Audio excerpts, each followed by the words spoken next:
शक्तीपीठ महामार्ग होत असताना त्याला शेतकऱ्याकडनं त्या ठिकाणी विरोध जातात। हा मार्ग व्हावा यासाठी कुणी पाठपुरावा केला। 85,000 कोटी रुपये आपण खर्च करत असेल तर या राज्याला अध्यक्ष महोदय त्या ठिकाणी परवडणार नाही। त्यामुळे तिथे असणाऱ्या शेतकऱ्यांची मागणी ही रास्त आहे। कुठेतरी सरकारने त्यांचं ऐकलं पाहिजे। नॅशनल हायवे 8 पदरी आणि राज्य सरकारचा हा शक्ती मार्ग 6 पदरी आणि याच्यामध्ये 30 कोटी पर किलोमीटरचा जो फरक असेल अध्यक्ष महोदय याच्यामध्ये नक्कीच काहीतरी चुकीचं आहे। अध्यक्ष महोदय कुठलाही रस्ता असेल कुठलाही विकास काम जर होत असेल तर हे राज्यासाठी अतिशय महत्त्वाचं आहे। अध्यक्ष महोदय पण शक्तीपीठ महामार्ग होत असताना त्याला शेतकऱ्याकडनं त्या ठिकाणी विरोध जात आहे। समांतर महामार्ग असताना या मार्गासाठी हट्टास का? त्याच्याचबरोबर हा मार्ग व्हावा यासाठी कुणी पाठपुरावा केला? लोकांकडनं या बाबतीतला पाठपुरावा अध्यक्ष महोदय नव्हता तरी हा महामार्ग का केला जातो?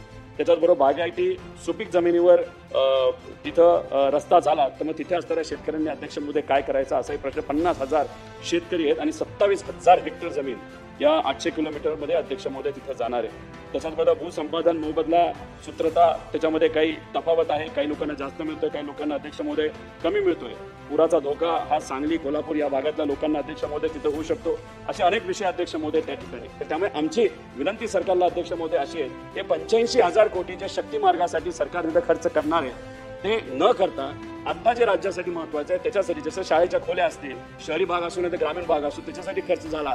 आरोग्यामध्ये तिथं भरती होत नाही तिथं बऱ्याच ठिकाणी फक्त बिल्डिंग बांधली इक्विपमेंट अध्यक्ष महोदय त्या ठिकाणी याच्यासाठी जर खर्च झाला तर मला असं वाटतं की या राज्यासाठी ते भल्याचं असू शकतं आणि हा रस्ता थोडासा पुढे ढकलला तर अध्यक्ष महोदय त्या ठिकाणी नक्कीच हा आपल्याला फायदा होऊ शकतो। अध्यक्ष महोदय तिथे असणाऱ्या शेतकऱ्यांचं म्हणणं काय की शक्तीपीठ महामार्ग हा विदर्भ आणि मराठवाड्यात समृद्धी महामार्गाला जवळजवळ समांतर आहे पण 50-100 किलोमीटर इकडे तिकडे जायला हे कदाचित लोकांसाठी आणि आपल्याला परवडू शकतं पण त्यासाठी 85,000 कोटी रुपये आपण खर्च करत असेल तर या राज्याला अध्यक्ष महोदय त्या ठिकाणी परवडणार नाही। त्याच्याबरोबर जालना नांदेड महामार्ग व कल्याण लातूर महामार्ग समृद्धी महामार्गाला लातूर नांदेड या शहरांना जोडत आहे अध्यक्ष महोदय।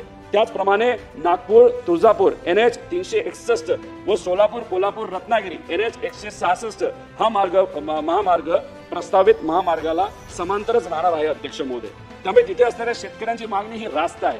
कुठेतरी सरकारने त्यांचं ऐकलं पाहिजे।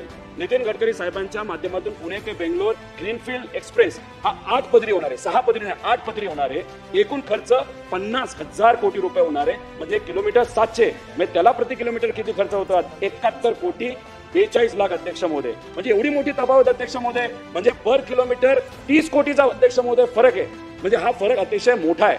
नॅशनल हायवे 8 पदरी आणि राज्य सरकारचा हा शक्ती मार्ग 6 पदरी आणि याच्यामध्ये 30 कोटी पर किलोमीटरचा जो फरक असेल अध्यक्ष महोदय याच्यामध्ये नक्कीच काहीतरी चुकीचं आहे। अध्यक्ष महोदय या बाबतीत मी अनेक वेळा मुद्दे मांडलेले आहेत त्यामुळे मी सरकारला विनंती करतो हा जो काही दलाली खाल्ल्याचा मार्ग आहे जो आपला शक्ती महापीठाचा मार्ग आहे त्याला पर्यायी मार्ग असल्यामुळे ते 85,000 कोटी आज न खर्च होता तो खर्च हा दुसऱ्या गोष्टींसाठी विकास कामासाठी द्यावा एवढीच विनंती अध्यक्ष महोदय या सरकारला या ठिकाणी करतो।